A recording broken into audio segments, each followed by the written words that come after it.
عصر کی نماز کے فوراً بعد قرآن مجید کی یہ سردار آیت ہے جسے اگر کوئی شخص صرف 21 بار پڑھ لے تو اس میں کوئی شک نہیں کہ وہ بندہ بیٹھے بٹھائے ہی مالدار ہو جاتا ہے۔ اور یہ آیت مبارکہ قرآن کی سردار آیت ہے اور اس کو پڑھنے والا بھی سرداتا ہے، اور ایسی جگہوں سے رزق کا انتظام ہوتا ہے کہ پہلے دن ہی اس بندے کو وہاں سے رزق ملنے لگتا ہے جہاں اس کا گمان بھی نہیں ہوتا۔ اسی لیے جو لوگ مالدار ہونا چاہتے ہیں، اس عمل کے ذریعے، اس قرآنی سردار آیت کے ذریعے کئی لوگوں کے حالات بدلے ہیں، کئی لوگوں کی زندگیاں بدلی ہیں، کئی لوگوں نے ترقی پائی ہے، اور کئی لوگ جن کو ساری زندگی کچھ نہیں مل سکا تھا اور جو وظائف کر کر کے تھک چکے تھے، انہوں نے عصر کی نماز کے بعد اس کی تلاوت شروع کی، اور پھر ایسی جگہوں سے رزق کا انتظام ہوا کہ آج وہ لوگ جو غریبی کی زندگی گزار رہے تھے آج اتنے مالدار ہیں کہ لوگوں میں رزق تقسیم کر رہے ہیں۔ کیونکہ دیکھیں آپ نے عصر کی نماز کے بعد اور مغرب کی نماز سے پہلے اس عمل کو کرنا ہے۔ پھر اس کی برکتوں کے کیا کہنے، مغرب کی نماز کے فوراً بعد آپ کو اس عمل کی وہ برکتیں، معجزات، کرامات اور اللہ کی رحمتیں اور انوار و تجلیات بندے پر برسنا شروع ہو جاتے ہیں، اور یہ صرف اتنا سا ٹائم لگتا ہے۔ اس لیے جو لوگ ابھی تک وظائف کی دنیا میں قدم رکھ کر بھی محروم ہیں وہ اس عمل کو ایک مرتبہ ضرور کرے، خواتین ہو یا مرد حضرات، ہر کوئی اس عمل کو صرف ایک بار کر لے۔ خاص کر جو مالدار بننا چاہتے ہیں، تھوڑی محنت پر زیادہ رزق حاصل کرنا چاہتے ہیں، غیب کے خزانے حاصل کرنا چاہتے ہیں، میرے آقا نے خود ارشاد فرمایا کہ وہ شخص دوزخ میں نہیں جائے گا جو سورج نکلنے سے پہلے یعنی فجر اور سورج ڈوبنے سے پہلے یعنی عصر کی نماز پڑھے گا۔ عصر کے وقت کی اتنی اہمیت کو حدیث مبارکہ میں بیان کیا گیا ہے کہ اللہ تعالیٰ نے قرآن کے اندر بھی اس نماز کا ذکر فرمایا ہے اور بار بار تاکید کی ہے، اور اس کے درمیان جو وقت ہے عصر اور مغرب کے درمیان کا، اس وقت کا یہ خاص عمل ہے۔ آپ اس کو کسی بھی دن کر سکتے ہیں، اس میں دنوں کی کوئی قید نہیں، بس وقت کا ہونا ضروری ہے۔ تو آپ اسے ظہر کے بعد نہیں، فجر کے بعد نہیں، بلکہ عصر اور مغرب کے درمیان ہی کریں گے تو یہ ساری برکتیں جو میں بتا رہا ہوں، بے اولاد بھی اس کو کر سکتے ہیں۔ مقروض خاص کر اس عمل کو کریں گے تو مغرب تک انشاءاللہ رزق کا انتظام ہو جاتا ہے، قرضے سے نجات کا انتظام ہو جاتا ہے۔ اس لیے اس کی برکت یہ ہے کہ اگر کوئی بندہ بہت زیادہ مجبور ہے، بہت زیادہ تنگ دست ہے، جس کا کوئی سانحال نہیں، جو لوگوں کے رویے سے پریشان ہے، غریبی کی وجہ سے، مالی دولت کی وجہ سے پریشان ہے، اور یہ مہینہ بھی بڑی عظمت والا چل رہا ہے، اس بابرکت مہینے میں عصر کے بعد پڑھیں تو آپ کو خود اندازہ ہو جائے گا کہ یہ واقعی اللہ کے کلام میں کتنی طاقت اور تاثیر ہے۔ اب سب سے پہلی چیز جو میں بتانے لگا ہوں، اس کو آپ نے 21 بار پڑھنا ہے۔ یہ آیت مبارکہ 21 بار پڑھنی ہے۔ اسی طرح چند مخصوص آیات ہیں اور چند چیزیں ہیں جو اسی ترتیب کے ساتھ پڑھنی ہیں، لیکن ہر ایک کی تعداد مختلف ہوگی۔ یہ جو چیز میں بتانے لگا ہوں اس کا خاص خیال رکھنا ہے، اور اس کا خاص خیال رکھے بغیر آپ نے عمل نہیں کرنا، یعنی کچھ شرائط ہوتی ہے، جیسے بندہ مسجد میں جاتا ہے تو وضو شرط ہے، اسی طرح اس عمل کے لیے بھی چند چیزیں ضروری ہیں۔ اگر عمل کر لیں گے تو کامیاب ہوں گے، کیونکہ کچھ پانے کے لیے کچھ کرنا پڑتا ہے۔ یہ بات جس کے ذہن میں آ جائے وہ کبھی ناکام نہیں ہوتا۔ اسی لیے اس ویڈیو کو مکمل دیکھ کر عمل سمجھ کر کریں گے تو انشاءاللہ برکتوں سے کبھی محروم نہیں رہیں گے، یہ گارنٹی ہے۔ آگے اللہ تعالیٰ نے چاہا تو وہ میرا مالک، وہ میرا خالق، وہ رزق دینے والا، رحمتیں برسانے والا، کرم کرنے والا، وہ رب تو ہر لمحہ اپنے بندوں کو پکار رہا ہے کہ میری طرف آؤ، تمہیں وہ سب کچھ عطا کر دوں گا جس کی تم تمنا کرتے ہو، تمہاری ہر دعا قبول ہوگی، ہر فریاد سنی جائے گی، جو چاہو مانگ لو، عطا کر دیا جائے گا۔ اب اسی ترتیب کے ساتھ دوستو آپ نے کرنا کیا ہے؟ سب سے پہلے آپ نے قرآن مجید کی یہ مختصر سی سور مبارکہ جو بالکل سادی اور آسان ہے، اسے صرف 3 مرتبہ پڑھنا ہے۔ سب سے پہلے 3 مرتبہ درود پاک، پھر 3 مرتبہ یہ سورہ، اور قرآن کریم کی جو سردار آیت ہے اسے جہاں بھی پڑھنے کا کہوں وہیں پڑھنا ہے، اپنی مرضی سے کچھ نہیں کرنا، کیونکہ اللہ والوں کا بتایا ہوا طریقہ ایک خاص ترتیب ہے۔ دیکھیے کچھ اعمال دیکھنے میں مختصر اور سادے ہوتے ہیں لیکن طاقت کے اعتبار سے بہت زیادہ ہوتے ہیں، کیونکہ وقت بہت قیمتی ہے۔ کچھ دن باقی دنوں کی طرح ہوتے ہیں اور کچھ دنوں میں اللہ تعالیٰ نے اتنی برکت، فضیلت اور رحمت رکھی ہے کہ بندہ سوچ نہیں سکتا۔ یہ وظیفہ دیکھنے میں مختصر ہے لیکن طاقت بہت بڑی ہے۔ بندے کی بیٹھے بٹھائے حاجتیں پوری ہوتی ہیں، مالدار، امیر، غریبی، تنگ دستی، تمام معاملات حل ہو جاتے ہیں۔ حضرت ابو بکر بن عمار بن ربیع نے اپنے والد سے روایت بیان کی کہ نبی علیہ السلام نے فرمایا، وہ شخص ہرگز آگ میں داخل نہیں ہوگا جو سورج نکلنے اور غروب ہونے سے پہلے کی نمازیں پڑھتا ہے، یعنی فجر اور عصر۔ اور بصرہ کے ایک آدمی نے شہادت دی کہ میں نے بھی یہ روایت سنی، حکیم الامت مفتی احمد یار خان نے اس حدیث کے اس حصے پر فرمایا کہ جب بندہ قبر میں جائے گا تو اسے عصر کا وقت ہی دکھائی دے گا، اس لیے عصر کے وقت خصوصاً اس نماز کی حفاظت کرو اور اسی درمیانی وقت میں یہ خاص عمل کرنا ہے۔ جو لوگ پریشان ہیں کہ محنت تو بہت کرتے ہیں لیکن کمائی میں برکت نہیں، تو برکت اور کثرت دونوں اس ذریعے آئیں گی۔ درود پاک آپ کوئی بھی پڑھ سکتے ہیں، چاہے درود ابراہیمی ہو یا کوئی اور، بس تعداد وہی رکھیں جو بتائی گئی۔ پھر سورۃ الفاتحہ کو بسم اللہ کے ساتھ پڑھیں۔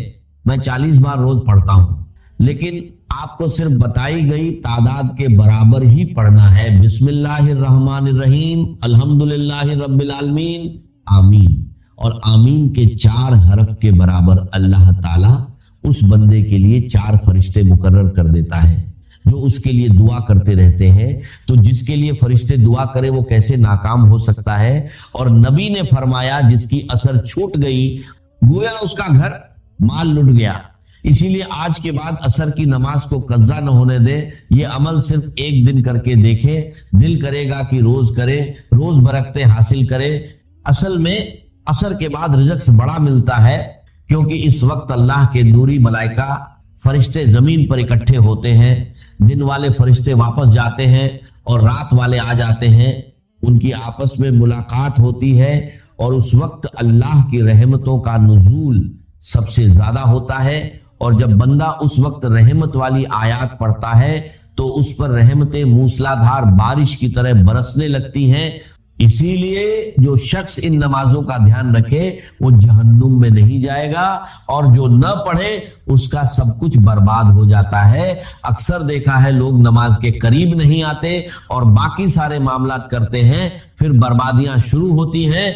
اس لیے اگر آپ عصر چھوڑنے والے ہیں تو آج سے تہیہ کریں، اللہ کی بارگاہ میں سچی توبہ کر کے عمل شروع کریں کہ نمازوں کی پابندی، خصوصاً عصر کی پابندی کروں گا، انشاءاللہ کامیابی مقدر ہوگی۔ فاتحہ کو آمین کے ساتھ 3 بار پڑھیں۔ یہ وہ سورت ہے جو 2 بار نازل ہوئی جسے سورت مت کہا جاتا ہے۔ جب یہ نازل ہوئی تو فرشتوں نے عرض کیا کہ یہ خاص آپ کو عطا ہوئی، تو خاص چیز کی برکتیں خاص ہوتی ہیں۔ حضرت زریر بن عبداللہ فرماتے ہیں کہ حضور نے 14ویں رات کے چاند کی طرف دیکھ کر فرمایا کہ تم اپنے رب کو اسی طرح دیکھو گے بنا کسی مشقت کے، بشرطے تم نے فجر اور عصر پڑھنے میں کوتاہی نہ کی تو اللہ کی زیارت ہوگی۔ پھر حضور نے آیت تلاوت فرمائی اور نماز کی وصیت فرمائی، تو اس نماز کو اہمیت دیں۔ اس کے بعد سورۃ الاخلاص شریف پڑھیں۔ بسم اللہ الرحمن الرحیم، قل هو اللہ احد اللہ الصمد لم یلد ولم یولد ولم یکن لہ کفوا احد۔ سبھی صورتیں بسم اللہ کے ساتھ پڑھیں، کیونکہ جب بندہ وظائف کو ان کی شرائط اور طریقے کے مطابق پڑھتا ہے تو کامیاب ہوتا ہے۔ فاتحہ اور اخلاص پڑھنے سے اللہ ایک پورا قرآن پڑھنے کا ثواب دیتا ہے۔ 300 شہیدوں کے برابر ثواب لکھا جاتا ہے، رزق بڑھتا ہے، معاملات حل ہوتے ہیں، پریشانیاں ختم ہوتی ہیں، دکھ مصیبت سے نجات ملتی ہے۔ یہ ساری برکتیں اس عمل سے ملیں گی۔ اور یہ مہینہ بڑا خاص ہے، محرم اور رجب عزت والے مہینے ہیں۔ جو بندہ اس عمل کو کرے اس کی عزت، رزق اور دولت بڑھتی ہے، مسائل حل ہوتے ہیں، دعائیں قبول ہونے لگتی ہیں، کیونکہ اللہ اس عمل کرنے والے کو ہر سال حج کی توفیق عطا فرمائے، اتنے پیسے دے کہ وہ ہر سال حج کو جائے۔ اللہ کے خزانے وسیع ہیں، بندے کا گمان وہاں نہیں پہنچ سکتا۔ پھر سورۃ الکوثر پڑھیں۔ اس سے اللہ سارے گناہ معاف فرما دیتا ہے، چاہے سمندر کی جھاگ کے برابر بھی ہو۔ اور یہ صورت دشمنوں کے لیے تیر، معجزات، شفاعت، مقام، جنت کی عطا، صحابہ کی جماعت، دین کا غلبہ، دشمنوں پر فتوحات، سب کچھ اس کے اندر ہے۔ پھر ایک آیت جو اپنی جگہ پر نہایت اہمیت کی حامل ہے، اور آپ کو یاد ہوگا کہ ہماری گزشتہ 2 نشستیں ہی تھی ایک آیت کے مطالعے میں صرف ہوئی، اور یقیناً اس آیہ مبارکہ کا یہ حق، اس لیے کہ نہ صرف یہ کہ اس سورہ مبارکہ کا یہ عمود مرکزی مضمون ہے، بلکہ جیسا کہ میں عرض کر چکا ہوں، ڈاکٹر رفیع الدین مرحوم کی ایک روایت کے مطابق امام الہند حضرت شاہ ولی اللہ دہلوی رحمۃ اللہ علیہ کے نزدیک کی آیہ مبارکہ یعنی سورہ صف کی آیت نمبر 9 پورے قرآن مجید کا عمود، مرکز اور محور، جس کے گرد کے پورے قرآن مجید کے مضامین گھوم۔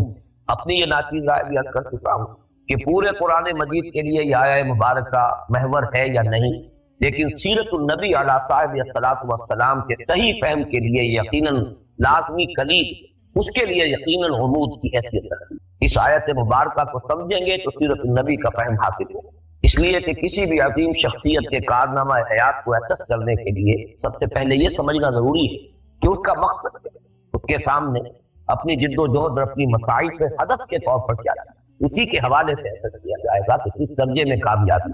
اس آیہ مبارکہ پر جیسا کہ میں نے عرض کیا، گزشتہ 2 نشستوں کا اکثر و بیشتر حصہ آپ کر چکے ہیں۔ مجھ سے پچھلی نشست میں ایک غلطی ہوئی ہے، اور اس کی طرف ایک صاحب نے ہمارے شرکائے ٹرسٹ میں سے انہوں نے توجہ دلائی ہے، میں ان کا شکریہ ادا کرتا ہوں۔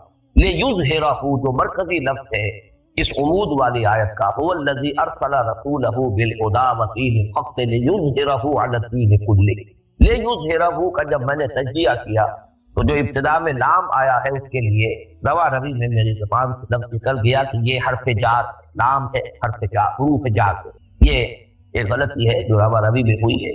اصل میں یہ یا تو اسے لام کہے کہتے ہیں یا لام تعلیل کہتے ہیں۔ لے یظہرہ تاکہ غالب کر دے اس کو، تاکہ وہ غالب کر دے اس کو۔ لام جار جو ہے حرف جار کے طور پر لام جب آتا ہے تو اسماء پر آتا ہے، افعال پر، اس لیے اس لام کے بعد محذوف مانا جاتا ہے یا کہ یا ان، لے ان یظہرہ تاکہ وہ غالب کر دے اس کو، لے کہ یظہرہ تاکہ وہ غالب کر دے۔ تو یہ جو حروف ہے ان، لن، کہ، اذن، یہ 4 حروف وہ ہیں جو فعل مضارع پر داخل ہوتے ہیں اور پھر اس کو نصب دیتے ہیں۔ لے یظہرہ تا پر زبر اس لیے، تو یہ لام تعلیل کہیں یا لام کہ۔ البتہ ایک بات پر اگر غور کریں کہ جہاں تک مفہوم کا تعلق ہے، اس میں وہ حرف جار والا لام جو ہے اس کا مفہوم موجود، اس لیے کہ جب حرف جار کے طور پر لام آتا ہے تو اس کے معنی ہوتے ہیں کسی شے کے لیے، واسطے، جیسے کہ اقیم الصلاۃ للذکر، نماز قائم کرو میری ذکر کے لیے، میری یاد کے لیے، میری یاد کے واسطے۔ تو یہ کسی شے کے واسطے، کسی شے کے لیے، یہ در حقیقت لام جب حرف جار کے طور پر آتا ہے تو اس کا مفہوم، یہاں وہ مفہوم موجود۔ هو الذی ارسل رسولہ بالہدیٰ ودین الحق لیظہرہ، وہی ہے اللہ جس نے بھیجا اپنے رسول کو یعنی محمد کو صلی اللہ علیہ وسلم 2 چیزیں دے کر، الہدیٰ یعنی قرآن حکیم اور دین حق، اس لیے یا اس واسطے کہ وہ غالب کر دے اس کو پورے کے پورے دین پر۔ تو یہ جو اصل مفہوم ہے یہاں موجود ہے۔ بہرحال جہاں تک فنی اعتبار سے یہ بات صحیح ہے کہ یہ حرف جار نہیں ہے بلکہ لام تعلیل یا لام کہ۔ اب ہم آگے چل رہے ہیں، اس سورہ مبارکہ کا جو چوتھا حصہ ہے یہ پھر 4 آیات پر مشتمل ہے۔ وہ 4 آیات ابھی میں نے تلاوت کی ہیں، آپ نے سماعت فرمائی۔ ان 4 آیات کا مضمون ہے جہاد کے لیے پرزور دعوت، اور اس کا جو ربط ہے اس عمود کے ساتھ اس کو پہچان، وہی ہے اللہ جس نے بھیجا اپنے رسول کو محمد کو صلی اللہ علیہ وسلم الہدیٰ دین حق دے کر، تاکہ وہ غالب کر دے اس دین حق کو کل کے کل نظام زندگی پر۔ اب ظاہر بات ہے کہ یہ غلبہ دین حق محنت سے ہوگا، مشقت سے ہوگا، جہاد سے ہوگا، قتال سے ہوگا، ایثار سے ہوگا، قربانی سے ہوگا، گھر بیٹھے تو نہیں ہوگا، ہاتھ پر ہاتھ ڈالے تو نہیں۔ لہذا اس کے لیے ضروری ہے کہ اب 2 لوگ بھی ایمان کے دعوے دار ہیں اللہ پر اور اس کے رسول پر۔ اللہ ہے اپنے رسول کو بھیجنے والا، اس پر بھی ہمارا ایمان ہے۔ رسول کا مقصد قرار دیا گیا غلبہ دین حق، اور رسول پر ہمارا ایمان ہے۔ تو جو لوگ بھی اللہ پر اور اس کے رسول پر ایمان کے مدعی ہیں، دعوے دار، اب ان کا فرض کہ وہ تن من دھن اس مقصد بعثت محمد علیہ صاحب الصلاۃ والسلام کی تکمیل کے لیے لگا دے، کھپا دے۔